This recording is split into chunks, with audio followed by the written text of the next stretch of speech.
विषय बाल विकास व शिक्षा शास्त्र, और इसमें आगे चल रहा है व्यक्तिगत कारण, और रीड थ्री ट्रैक है 23। व्यक्तिगत कारण ये वे कारण होते हैं जो कि बालक में स्वयं में निहित होते हैं, और ये निम्न है।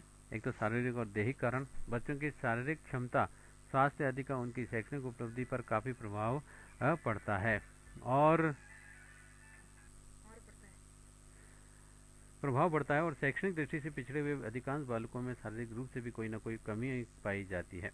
या तो वे जन्म से ही रोगी, दुर्बल और अपाहिज होते हैं, अथवा बाद में प्रतिकूल परिस्थितियों और वातावरण के शिकार होकर के ऐसे बन जाते हैं। उनके शारीरिक दोष जैसे कि दृष्टि दोष, श्रवण दोष, वाग दोष, विकलांगता आदि उन्हें शारीरिक दृष्टि से काफ़ी अपंग और अयोग्य बना देते हैं, और फलस्वरूप वे ज्ञान प्राप्ति में पिछड़ जाते हैं, और उनकी शारीरिक या फिर मानसिक कमजोरी के कारण वे ना तो नियमित रूप से भी विद्यालय आ पाते हैं और न ही ठीक से घर में ही पढ़ाई कर पाते हैं।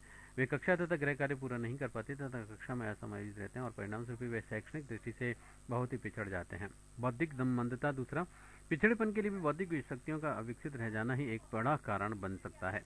कुछ बच्चे जन्म से अपने स्नायु मंडल या फिर मस्तिष्क संस्थान में कोई ना कोई दोष लेकर के पैदा होते हैं, अथवा बौद्धिक दृष्टि से उनमें कोई ना कोई न्यूनता होती है। इस प्रकार के बच्चों को विद्यालय के दिन प्रतिदिन के भी कार्यों को करने में असुविधा होती है, और वे शैक्षणिक दृष्टि से सफलता प्राप्त करने में पिछड़ जाते हैं। बर्ट ने अपने अध्ययन में पाया था कि अधिकांश मामलों में दोषपूर्ण बुद्धि अथवा कम बुद्धि लब्धि की पिछड़ेपन का एकमात्र कारण बन पाई है, और इन बालकों में तर्क शक्ति, विचार शक्ति, कल्पना शक्ति, निरीक्षण व एकता आदि मानसिक शक्तियाँ अच्छी प्रकार विकसित नहीं हो पाती हैं। तीसरा, दोषपूर्ण सांवेगिक विकास। दोषपूर्ण संवेगात्मक विकास बालक के पिछड़ेपन का ऐसा व्यक्तिगत कारण होता है जिनमें कि वे अपने विकास के क्रम को दोषपूर्ण संवेगात्मक वातावरण से प्रभावित होकर के ऐसी ग्रंथियों व संवेगों से ग्रसित हो जाता है जो कि उसके कक्षा में एकाग्रचित होकर के अपनी क्षमताओं के अनुरूपी प्रगति करने में बाधा उत्पन्न करता है, जैसे हीनता तथा अथवा श्रेष्ठता की भावना, शिक्षा में शिक्षकों के प्रति भी विरोधी दृष्टिकोण अथवा ज्ञानता। इस प्रकार के दोषपूर्ण संवेगात्मक विकास के लिए भी प्राय माता पिता, अभिभावक, शिक्षक व समाज की उत्तरदायी होते हैं। परिवेशीय कारण में वे कारण वातावरण के उत्पन्न कारण होते हैं या फिर वातावरण में निहित होते हैं, और ये निम्न हो सकते हैं। पहले तो पारिवारिक वातावरण। परिवार के वातावरण का बच्चों की शैक्षणिक उपलब्धि पर काफ़ी प्रभाव पड़ता है, और निम्न सामाजिक व आर्थिक स्तर के परिवारों में बच्चे प्राय कमजोर स्वास्थ्य वाले होते हैं, और उन्हें सभी आवश्यक शैक्षणिक सुविधाएं प्राप्त नहीं हो पाती हैं, और न ही वे अन्य समान समता हेतु क्षमता किंतु उच्च व मध्यम वर्गीय परिवारों के बालकों के समान अनुभव एवं ज्ञान एकत्रित करने के साधन जुटा पाते हैं। पुस्तकों व अन्य वांछित सामग्री के अभाव में ये वे प्राय विद्यालय में प्रताड़ित किए जाते हैं, और घर की खराब आर्थिक स्थिति के कारण ये कभी कभी छोटे मोटे काम धंधों में भी लग जाते हैं तथा गृह कार्य नहीं कर पाते हैं। इन्हीं सब कारणों से इनका ध्यान पढ़ाई से हट जाता है और फलतः ये परीक्षा में असफल हो जाते हैं। माता पिता की बौद्धिक व अशिक्षक भी बालकों की कक्षा में प्रगति को प्रभावित करती है। वे भी जो भी ज्ञान व अनुभव विद्यालय में अर्जित करते हैं उनकी पुष्टि व अभ्यास घर पर नहीं कर पाते हैं, और न ही इस दिशा में उचित निर्देशन प्राप्त कर पाते हैं। पारिवारिक वातावरण, परिवार के सदस्यों का व्यवहार, परिवार का आकार, माता पिता के संबंध आदि की भी बालकों की शैक्षिक उपलब्धि को प्रभावित करते हैं। तनावपूर्ण संबंध व अनुचित व्यवहारों को न केवल घर की शांति को भंग करता है बल्कि ये कई प्रकार की संवेगात्मक व सामाजिक समस्याएं भी उत्पन्न कर देता है। ऐसे वातावरण में बच्चा न तो अपने आप को सुरक्षित अनुभव करता है और न ही उचित स्नेह, प्यार और मार्ग निर्देशन कर प्राप्त कर पाता है, और इस तरह से वह शैक्षणिक रूप से भी पिछड़ जाता है। फिर है दूसरा, विद्यालय का वातावरण। विद्यालय में प्राप्त प्रतिकूल परिस्थितियां और वातावरण भी बालकों के पिछड़ेपन के लिए उत्तरदायी होती हैं। विद्यालय वातावरण में उत्पन्न निम्न दोषों की वजह से भी बच्चा शैक्षिक रूप से भी पिछड़ा रह जाता है। दोषपूर्ण अरुचि और अप्रभावहीन अध्यापन तथा शिक्षकों द्वारा गलत शिक्षण पद्धतियों का प्रयोग, दोषपूर्ण पाठ्यक्रम और दोषपूर्ण से परीक्षा प्रणाली, विद्यालयों में प्रयोगात्मक और रचनात्मक कार्य करने और पाठ्यांतर क्रियाओं का भी आयोजन करने और विभिन्न अनुभवों को अर्जित करने के लिए भी आवश्यक सुविधाओं व उपकरणों का अभाव है, निर्देशन का अभाव और द्वारा गलत विषयों का भी चुनाव, अनुशासनहीनता और अव्यवस्था, गृह कार्य को नियमित रूप से भी न देखना तथा बच्चों को काम करने के लिए भी पर्याप्त प्रेरणा और प्रोत्साहन न दिया जाना, अध्यापकों का पक्षपातपूर्ण व्यवहार और अध्यापकों तथा विद्यार्थियों के बीच में तनावपूर्ण संबंध। तीसरा, सामाजिक कारण में बालक के पास पड़ोस का वातावरण, संगी साथियों की आयु और उनका सामाजिक, आर्थिक व शैक्षिक स्तर वह सांस्कृतिक पृष्ठभूमि, मनोरंजन के उपलब्ध साधन, फिल्में, रेडियो व टीवी पर प्रसारित कार्यक्रम, उन संस्थाओं तथा क्लबों के लिए उद्देश्य व क्रियाकलाप जिनका कि वे बालक सदस्य हैं, परिवार की सामाजिक संस्थाओं से संबंध तथा समाज में स्थान आदि कुछ ऐसे कारक हैं जो कि बालक की शैक्षणिक उपलब्धि को भी प्रत्यक्ष व अप्रत्यक्ष दोनों ही रूपों में प्रभावित करते हैं और उनका कुप्रभाव बच्चों का ध्यान पढ़ाई से हटा करके उन्हें सामाजिक बुराइयों में फंसा सकता है और फलस्वरूप शैक्षणिक उपलब्धि के क्षेत्र में पिछड़ जाते हैं। फिर है पिछड़े बालकों की शिक्षा। पिछड़े बालकों की शिक्षा की भी कोई योजना बनाने से पहले इस बात का भी पता लगाना चाहिए आवश्यक है कि उनका ये पिछड़ापन किस कारण से अथवा कारणों के फलस्वरूप है। फिर जिस प्रकार का पिछड़ापन है और उसके उत्पन्न होने के जो मूल कारण है, उन्हीं के आधार पर बालक को उसके छुटकारा दिलाने के उपाय भी किए जाने चाहिए। पिछड़े हुए बालकों की शिक्षा व्यवस्था तथा उसके उनके पिछड़ेपन को दूर करने के लिए निम्न उपाय किए जा सकते हैं। पहले तो नियमित डॉक्टर की देखभाल और आवश्यक उपचार। घर और विद्यालय में बालक को समायोजित होने में सहायता करना। ऐसे बच्चे स्नेह, प्यार और सुरक्षा से भूखे होते हैं। उन्हें ठीक प्रकार से समझकर पर्याप्त स्नेह और प्रोत्साहन दिया जाना चाहिए और उनके अभिभावकों के साथ में संपर्क स्थापित करके उनके संवेगात्मक कुसमायोजन और मानसिक तनावों के मूल में छुपे हुए कारकों की खोज करके उन्हें दूर करने के प्रयत्न भी किए जाने चाहिए। विशेष विद्यालयों या फिर कक्षाओं की व्यवस्था। पिछड़े हुए बालकों की शिक्षा के लिए भी अलग से विशेष विद्यालयों या कक्षाओं का प्रबंध किया जाना चाहिए और विशिष्ट पाठ्यक्रम, शिक्षण विधियों तथा विशेष अध्यापकों की व्यवस्था। सामान्य बालकों के पाठ्यक्रम की अपेक्षा पिछड़े बालकों का पाठ्यक्रम कुछ छोटा होना चाहिए और इसमें हस्तकला, उद्योग तथा अन्य क्रियात्मक और व्यवहारात्मक पक्षों पर अधिक बल दिया जाना चाहिए। ऐसे बच्चों को स्थूल सामग्री और प्रत्यक्ष अनुभवों की सहायता से लेकर के छोटे और सरल तरीकों द्वारा पढ़ाई जाने की आवश्यकता है और इसके अतिरिक्त इन बच्चों के लिए भी योग्य और विशेष रूप से प्रशिक्षित अध्यापक नियुक्त किए जाने चाहिए। व्यक्तिगत ध्यान देना तथा अतिरिक्त समय देकर के पढ़ाना। पिछड़े बालकों पर व्यक्तिगत ध्यान दिया जाना चाहिए, बहुत ही आवश्यक होता है।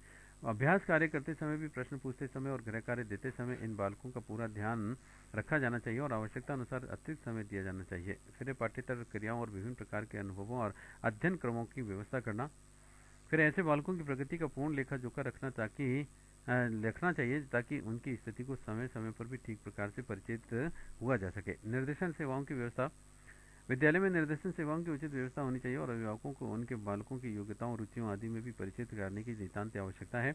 वातावरण में संबंधित प्रतिकूल नकारात्मक कारकों को नियंत्रित करना चाहिए ताकि पिछड़ेपन को रोका जा सके और अनुभवी मनोवैज्ञानिकों की सहायता लेना। पिछड़े बालकों की शिक्षा के लिए भी प्रबंध करते समय अनुभवी शिक्षा मनोवैज्ञानिकों की सेवा भी काफ़ी मूल्यवान सिद्ध हो सकती है।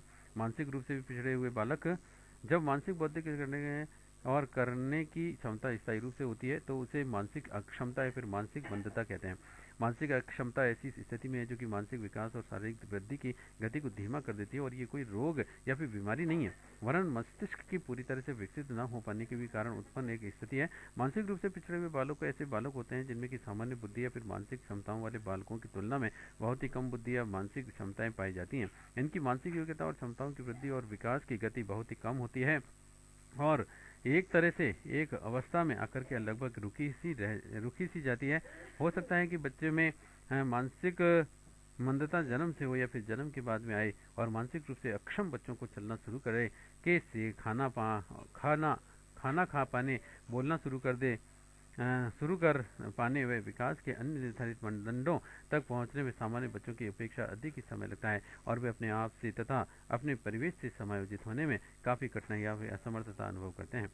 जेडी पेज के अनुसार ही मानसिक न्यूनता या फिर मंदन व्यक्ति में जन्म के कारण या जन्म के समय या फिर बचपन के प्रारंभ में वर्षों में पाई जाने वाली सामान्य रूप से कम मानसिक विकास की ऐसी अवस्था है जो कि उसमें बुद्धि संबंधी कमी तथा सामाजिक अक्षमता के लिए उत्तरदायी होती है। ब्रिटिश मेंटल डिफेंसिएंसी एक्ट के अनुसार मानसिक मंदता 18 वर्ष से पहले आंतरिक कारणों की वजह से अथवा बीमारी या फिर चोट के कारण पैदा हुई ऐसी स्थिति है जिसमें कि व्यक्ति के मस्तिष्क का विकास या तो रुक जा सकता है या फिर उसमें पूर्णता नहीं आ पाती है। डोल ने मानसिक मंदता वाले बच्चों का अर्थ समझने के लिए विकास क्रम की अवधि में मानसिक मंदता का निरीक्षण व अवलोकन करने की निम्न 6 कसौटियों को आधार माना है। पहला तो है जब बालक सामाजिक स्थितियों में अपने आप को भी समायोजित करने में अक्षम होता है तो वह, और दूसरा जब वह समान आयु के औसत मानसिक स्तर के बालकों के समान व्यवहार एवं क्रियाएं नहीं कर पाता है, और तीसरा जब उसका मानसिक विकास पर्यावरण एवं व्यवहार संबंधी कारणों से संबाधित होने लगता है, और चौथा जब वह अपने स्तर के कार्यों को परिपक्वता के स्तर पर भी तक करने में असमर्थ होता है। और पांचवा, जब वह अपनी विशेष शारीरिक क्षमता संरचना के कारण सामान्य व्यवहार करने में अयोग्य होता है। और छठा, जब उसके अंदर किन्हीं भी कारणों से ऐसी कमियां या फिर दोष उत्पन्न हो चुके हों जिनको कि सुधारा नहीं जा सके।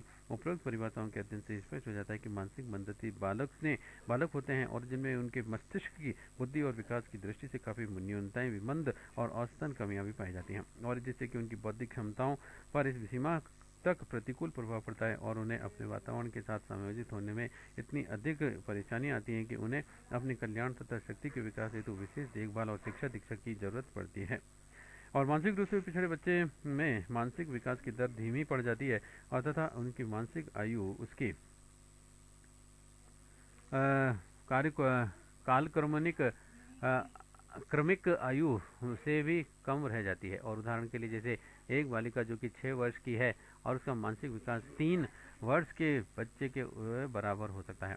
नोट मानसिक आयु बच्चे की मानसिक योग्यताओं के विकास की दर उसकी मानसिक आयु कहलाती है। कालानुक्रमिक आयु सामान्य बच्चे में वर्षों के आधार पर आंकी गई आयु।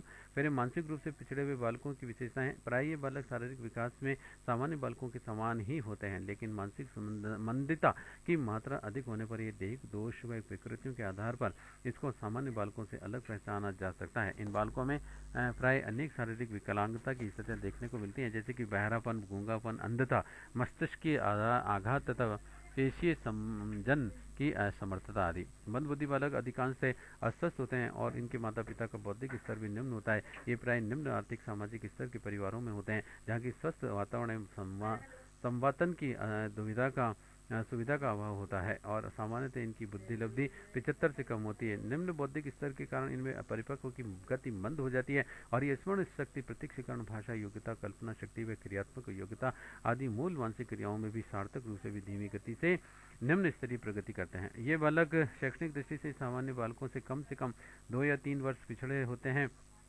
और फिर मंदबुद्धि बालकों में ध्यानावधि कम होती है तथा ये विभिन्न क्रियाकलापों में भाग लेने में भी रुचि नहीं रखते हैं।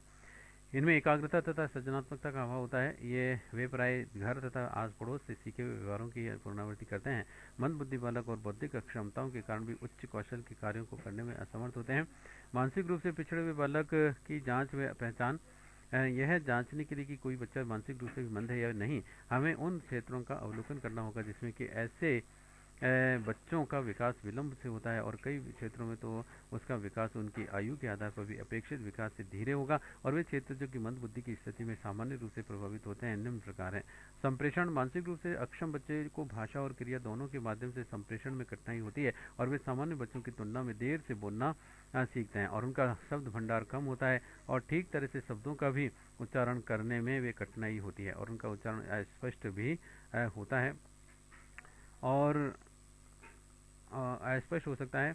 क्रियात्मक विकास। ऐसे बच्चों की स्थूल व सूक्ष्म क्रियात्मक गतिविधियों में समन्वय का अभाव होता है। क्रियात्मक विकास के निर्धारण मानदंडों तक पहुंचने में सामान्य बच्चों की अपेक्षा विलंब हो सकता है। स्वयं की देखभाल। मानसिक रूप से मंद बच्चों को अपनी दैनिक आवश्यकताओं के कार्यों को करना सीखने में अधिक समय लगता है, जैसे स्वयं खाना खा पाना, नहाना, तैयार होना और शौचालय जाना आदि क्रियाएं। सामाजिक कौशल में इन बच्चों को औरों के साथ में अंतःक्रिया करने में कठिनाई होती है। आत्मनिर्देशन। मंदबुद्धि बच्चों के कार्य उद्देश्यपूर्ण नहीं होते हैं, वे बिना किसी कारण के कोई कार्य प्रारंभ कर सकते हैं, जैसे बैठे बैठे अपने आप को हिलाना शुरू कर सकते हैं या फिर बिना किसी भी कारण कुछ करना प्रारंभ कर सकते हैं। और स्वास्थ्य एवं सुरक्षा। इन बच्चों को वयस्क हो जाने पर भी अपने स्वास्थ्य एवं सुरक्षा का ध्यान रखने के लिए औरों की सहायता की आवश्यकता पड़ती है। और आराम एवं विकाम। मानसिक रूप से भी मंद बच्चे अधिकतर मनोरंजनात्मक सुविधाओं एवं आनंद प्राप्त करने के अन्य अवसरों का भी लाभ नहीं उठा पाते हैं। उनमें किसी भी काम को स्वतंत्र रूप से भी प्रारंभ कर पाने के लिए भी पहल करने का भी अभाव होता है और वे एकाग्रचित होकर के किसी काम को नहीं कर पाते हैं, इसलिए वे लापरवाह प्रतीत होते हैं। फिर है बच्चे का बाह्य स्वरूप। बच्चे के आकार की तुलना में उसका सिर बहुत ही बड़ा है, बहुत छोटा हो सकता है। कुछ बच्चों की आंखें तिरछी, माथा संकीर्ण, छोटा और जीभ बाहर को निकली हुई हो सकती है। और बच्चे का व्यवहार। बालक के व्यवहारों का अवलोकन करने पर मानसिक रूप से भी मंद बच्चे में निम्न विशेषताएं भी दृष्टिगोचर होती हैं। जैसे पहले तो बच्चे की वाक क्षमता बहुत ही कम व अस्पष्ट हो एवं दिए गए निर्देशों को सरलता से नहीं समझना। दूसरा, किए जा रहे काम को अपने काम की ओर पूरा ध्यान न दे पाना एवं कुछ क्षण पहले बताई गई बात भूलने की प्रवृत्ति। तीसरा, अपने मल और मूत्र पर पूरा नियंत्रण हासिल न हो पाना एवं अटपटी और बेढंगी शारीरिक गतिविधियां। चौथा, अन्य बच्चों के साथ में सक्रिय रूप से न खेल पाना। पांचवा, व्यवहार संबंधी समस्या से वे बिना किसी भी कारण के आक्रामक व्यवहार और क्रोधावेश, जिद्दीपन, विनिर्मित व्यवहार या फिर नई स्थिति के प्रति विरोध प्रदर्शित कर सकते हैं। और छठा, अधिगम सीखने में कठिनाई। और सातवां है विकास के मानदंड देर से दिखाई देना।